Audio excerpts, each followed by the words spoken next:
What's happening, Dewey? Tommy Ashley, how we doing? Well, let's get it rolling. Welcome into the Inside Carolina postgame. I'm your host, Tommy Ashley. That's Dewey Burke. Back again. Hard to believe it's been since April that we last talked on one of these, Dewey, but Carolina gets the win against UNC-Wilmington. Not every ACC team can say they did that tonight, as a lot of teams looked a little rusty. So did the Tar Heels. What are your overall thoughts, Dewey? They did. Some expected rust, even as experienced as we are. It's still a different feeling when it's a different team across from you. You've been playing against each other. I know they had scrimmages and exhibition games, but when it's the real time to go, you have jitters, even for juniors and seniors, and they showed it. I also thought UNCW's pressure to start the game had us on our heels a little bit. Took us a little while to get adjusted. They played the ball screen in almost an NBA style, sending everything down, and we struggled with that. We kept trying to force the issue to use the ball screen. And then after RJ, I thought settled in and had better control of the basketball game. We never felt like the game was in doubt, but definitely rusty. Definitely things to look to on film to improve. I thought our team defense overall was pretty good. Some lulls in the second half, but I thought they helped each other. They communicated, and look, plenty to work on. But it's the first game, and they were rusty. There were some jitters. There's new players, but got the win, and you move on. Yep, absolutely. Somebody said this, and you sort of went there in your opening, and I like to bring up comments on this YouTube chat. So I'm going to bring this one up right away. PC says, defense at the start of last year versus the start of this year, night and day difference. I'd have to agree with that, Dewey. I mean, Joel Berry said it at halftime, and I was thinking it the whole time. You might not make every shot, and you might be cold shooting, but you can control how you play defense. And I thought Carolina was really on point for most of the night tonight. I agree. I agree. Didn't make a lot of fundamental mistakes. The only one there were certainly mistakes, but the glaring one for me, and I don't mean to call him out, was Dontrez overhelped on a penetration where it wasn't needed, and it led to an open corner three. The interesting part about our defense and how much further along we are is of course the success we had. You build on that, but we've also added two pieces in Nance and Trimble that are very helpful on that end of the floor. I thought Pete was really good in rotations, trying to protect the basket. He just knows how to play. And you say what you want about Chris Collins, but he was well coached for 4 years, and he comes here with a lot of pedigree in understanding how to play. And I thought you saw that. And then for Seth, young kid, he picked up some fouls as freshmen do, but he's good on the ball. He's obviously very athletic. And so we didn't have, even as good as Brady was, he wasn't great defensively. And we didn't have someone like Seth coming off the bench last year. So I think we've got two guys that are new to the fold that are helping our defense be even better.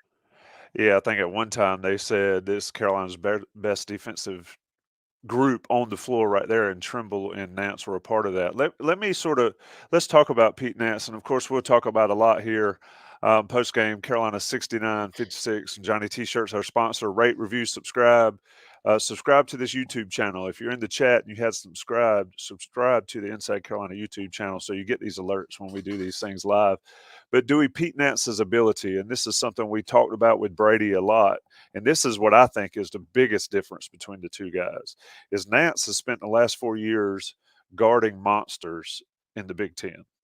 He had to guard the big from Michigan, the bigs from Purdue, and all that. I just think it's got to make life so much easier for Armando Bacot this year to be able to slide off of those guys. And we saw Bacot go out with foul trouble, and Nance was the man in the middle out there and acquitted himself well in a game like this where they didn't have any true bigs, but it had some quick bigs. Where do you see that from Nance at his effort tonight, but also moving forward for this team in that role? I think it's a great point. It's hugely impactful that you have a big that can hold the line if Armando needs a blow or gets in foul trouble or turns an ankle, God forbid. There was definitely a drop down last year if Armando came off the floor from a defensive perspective and really on the backboard. Again, as much as we all love Brady and how wonderful he was for us offensively, he was at times a liability on the defensive end of the floor and was not a great rebounder. I don't know yet that Pete Nance is a great rebounder, but I think he's a better team defender, a better mover in terms of how he positions himself on the defensive end of the floor. And ideally, and I think will be a better rebounder than Brady as well. And so there should be no drop off. And because obviously at the end of the year, Armando had to play 40 minutes because we couldn't take him out of the game, not only because of how well he was playing, but because of how much of a drop off we would have defensively with no anchor and also on the backboard. And so Pete should be able to help Mondo not have to play 40 minutes, but play 32. And then if you do have those things like foul trouble, as we said, you feel like you don't have a drop off and you can play 4 perimeter players still with Mondo or Pete, and they're interchangeable, and you can step up your pressure and be more athletic versus feeling like you have to always have 2 bigs in the game. Carolina, of course, we've hit on it. It's rusty. It's their first real live action. I mean, I know they had a secret scrimmage. They played Johnson C. Smith. That game's just a different level. And UNCW is a good team, and those guys can play. And it's interesting. You listen to, and it's going to be this way for all these mid-major teams. So-and-so from North Dakota State or transfer from such and such and all that. And so I thought UNCW was a lot tougher than your normal first game that Carolina might see. But let's talk about the rebounding. They were out-rebounded, they being North Carolina tonight, 37-32. Baycott, I thought he was going to get him a rebound there late to get that double-double. But is that any kind of concern to it at this point? I mean, it's game 1, right? Is there any reason to think, uh-oh, this might be an issue this year? No, and the reason I say that is even though they out rebounded us by a couple, it didn't really lead to anything. It's not like they also killed us in second chance points, or a lot of times the best 3-point shots you can take on offense is after an offensive rebound and a kick out. They didn't really do that either. So I understand they out rebounded us statistically, but it didn't bear itself out really in any way that it definitively hurt the outcome of the game. Maybe we rebound a little better. We win by 17, 18, or 20 versus 13. I don't think it was a huge thing. Again, a little bit rusty, still figuring out rotations. Remember, RJ, Caleb, Leaky, and Armando have never played in a real game with Pete Nance or with Seth Trimble. And so that does take time.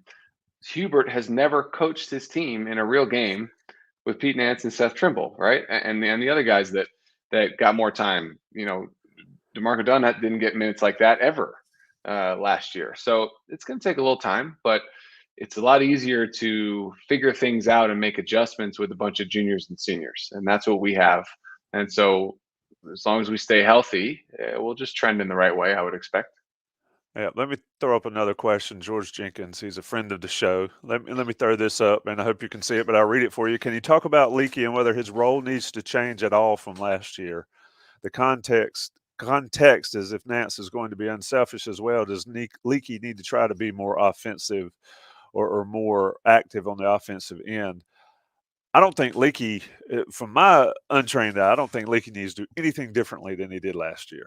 Maybe score a couple more points tonight, but beyond that, just do what Leaky does. Dewey, do you think the same, or is there some credence to the point that maybe Nance is not going to be as offensive as Manic was, so maybe Leaky needs to step up a little bit more? But Nance can be, right? He's proven it. His statistics bear that out. Leaky's never shown us that. And so for my answer to the question is I think Nance is going to find his groove, and maybe it's not 14, 15 points a game like Brady, but he'll give us 10 to 12. I still think Leaky is going to impact the game in many other ways. On the offensive end, where Leaky needs to be great is, to me, is finishing at the rim, offensive rebounding, obviously making the right play and the right pass. And I would love to see him try to get to the rim a little bit more because he's actually a very good free throw shooter. He took a couple mid-range shots tonight. They're just bad shots. I mean, let's not sugarcoat it because he's a fifth-year senior that we all now love. Those are bad shots. Don't take those. And so Pete Nance being unselfish, leading to Leaky being more aggressive, I think those are disconnected points. And I also believe that we've got plenty of offensive firepower with RJ, Caleb, and Armando, right? And so I think Pete will be the fourth scorer, and that plus bench production should be plenty of points. I don't think Leaky needs to do anything anything different than he was doing at the end of the last year, which is guard the other team's best player, be a disruptor on the defensive end, rebound the basketball. When the opportunity presents itself to get out in transition or get to the rim, do that. And look, he's going to have to make a corner three or two as well to keep the defense honest. But off the bounce, mid range, like he did tonight, I just not. We don't need that because we've got so much talent. We can get better shots. Yeah, when he does get to the rim, he needs to put it in the basket. It was one time I think he made a nice move to get to the rim, couldn't put it in. Of course, missing those bunnies has been an issue a few times over the past, but it'll get better. Let me ask you a question about. I don't know if I've ever seen a game where Carolina had 4 assists. Now, I could Yeah. be wrong, but 4 assists out of 22 made baskets. Is that rust? Is that familiarity? What is that? No, Again, just the it's first great. game. That's a great question. I actually think that was UNCW style that dictated a lot of that. And what I mean by that is everything was pressure, pressure, pressure. And you saw they were trying to deny every single pass, even a simple, high elbow entry to Armando or Nance. They were trying to deny that and push it out. They were disallowing almost every ball screen. They basically were forcing us into playing more one-on-one than we otherwise would. And so I really think it was more so that and their style of pressure defense and not a lot of help. And that's why I felt you started to see RJ get to the rim and have floaters and even against the press get all the way to the basket and finish, is because they weren't really helping very much. And they were instead trying to just deny every pass. You heard the commentators even say, look how far out Armando's catching the ball on the post. Well, that was their game plan, was deny, deny, deny, deny, deny, reject ball screens at all costs, make them beat us one on one, because that's not how they're coached to play, which is true. And so a little more one on one that I think you would typically see, and maybe some rust as well, and familiarity with new guys. But I think it was mostly the way UNCW defended us. Yeah, and you adapt. And like we talk all football season, you just win. Carolina wins 69-56. Looking at the box score, I mean, Caleb Love, I mean, if he's going to shoot 50% and score 17 points, you take that every night. RJ Davis, 6 for 11, 17 points. Baycott, 5 for 10. That needs to be a little better. Um, Offensively for this team, somebody asked, and I missed it in the chat. Oh, I know, I've got it right here. I'll throw it up. Airtime Mike. A lot of new folks here on the basketball pods that I'm not used to seeing from all the football pods. But where does the third perimeter score come from to go with RJ and Caleb? One game is tough to tell that. Is Nance that guy, though? Is Nance going to be the third guy? Is there somebody else out there? Seth Trimble off the bench. It's not going to be Leaky. It's not going to be Armando. I guess it's got to be Nance, right? Well, if it was April and I asked you that question, we would have all said Puff Johnson, right? But he's hurt. Absolutely. He's hurt. So remains to be seen if he can get back healthy. And I know he hasn't practiced very much. So that would be the answer, if you didn't know that he's been banged up. So let's see what happens with Puff. I think he's the natural one because of the way he shoots the ball, his size, and how well he played down the stretch last year. That would be the answer for me. And with Pete, we still don't know. I mean, he didn't even shoot a three tonight. And so you're asked specifically about perimeter scoring, but he didn't shoot any outside shots. So we'll see. It's going to take time. We're going to have plenty of perimeter scoring. You can almost book it on good nights that RJ and Caleb are going to give you 35 to 45. And that's a pretty comforting thing to know that you're going to have almost every evening. And then you've got Armando in the post. So we do need a fourth scorer, but we don't need a ton out of them. We need 10 to 12 out of them. And then you get 4 or 5 out of Leaky and another 10 or so off the bench. And all of a sudden you've got your 75, 80 points. So again, I think our answer on April 7th would have been Puff Johnson. Now we're not sure, and we need him to get healthy and see what he can do. Absolutely. People tend to forget Puff because he does stay hurt, but he was big time last year, especially in Raleigh against NC State, and of course how he played in the tournament. Uh, Anything else from this game that sticks out? You've been on these teams before. You know how season openers are. No matter how good you're supposed to be or picked to be, and all, there's always going to be some nervousness and some points left out there. on these games. What'd you see that maybe we haven't discussed that you think's relevant for our listeners and viewers? Yeah. Two things I can think of. One, I think it's great that our first game was not a cupcake, and you made that point. I think UNCW was good. They're athletic, they pressure, they're deep, they play hard. I thought they were well coached. That's a good first game to have. To really get challenged, and they did get challenged. We're clearly better, more talented, bigger, all those things, but that was a good first test. So I think that's probably been a lot different in years past when we see our good teams win by 50. It's like, well, what did we really get out of that? I think we learned tonight. We got something out of this game. And then the second thing I would say is just how fortunate we are to have the backcourt that we have. I mean, you watch that game tonight, and even though we didn't blow them out and we didn't win by as much as we should, was there ever any question? Was there ever any worry with the ball in RJ and Caleb's hands that we were going to win? Not at all. And that's a nice, comforting thing. And we would not have said that 1 year ago. They hadn't proven it. But I'll tell you what, I watched that team and that game tonight, and it's mostly with the ball in RJ's hands. You just feel so confident and comfortable with his ability to orchestrate and make the right play. And you feel like when he shoots an open three, he's going to make it. You feel like when he shoots a floater, he's going to make it. You feel like when he's getting to the rim, he's going to make the right play. There is great comfort in having an experienced backcourt. And we've had great teams over the years when we've had great backcourts that were experienced. And so I think it's what I said. It's a great comfort. It is. I'll throw the last comment. Irvin, perfect first game. So much fun to watch these guys again. I don't know about perfect, but well, they won, and I'm me. yeah, I've said it a million times. No pictures on the scoreboard or on no. the scorecard. So, last question for you, Dewey, and I want to I don't want to get you into a long-winded discussion, but when you hear somebody say "follow your shot," and you're a North Carolina basketball player, Pete Nance did shoot one wing shot, and he didn't follow his shot. He got back on defense. Sort of just explain to the listeners and viewers how that works in the Carolina offense. Granted, Hubert Davis's might be a little different than Roy Williams and Coach Smith's, but in general, it's not as simple as just chasing your shot.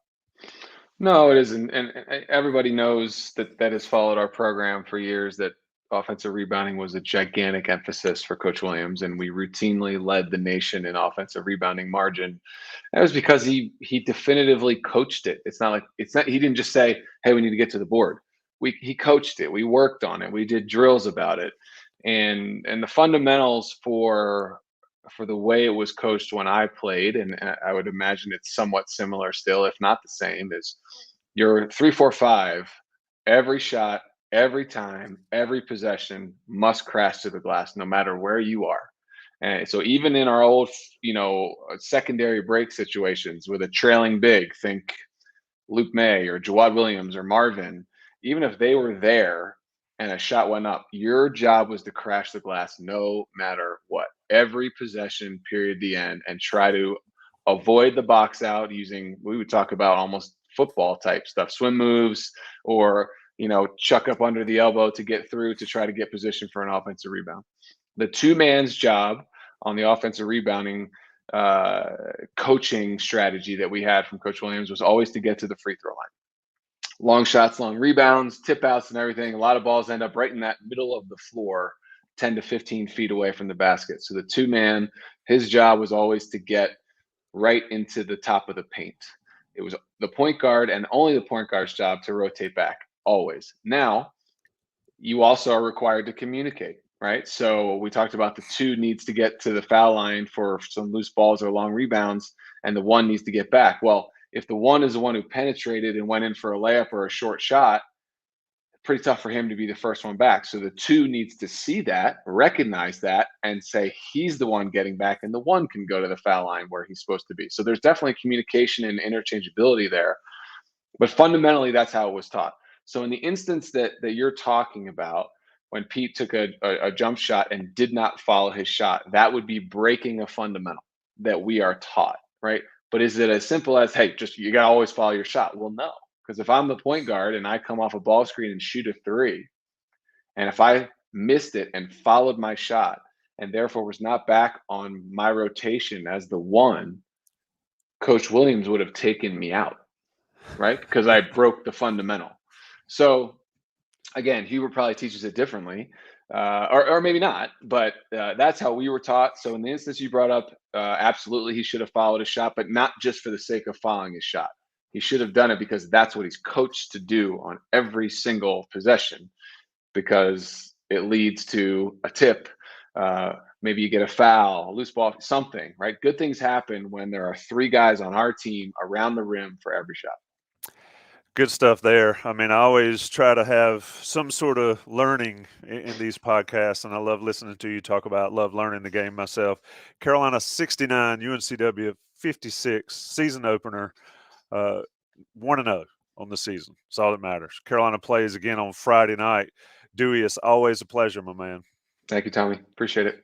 Yep, and shout out to the folks that joined us live on the post game, 150 plus. Shout out to Johnny T-Shirt. Like, review, subscribe, everything you need to do to get these on your YouTube feed and on your podcast feed. It's always fun. Everybody take care.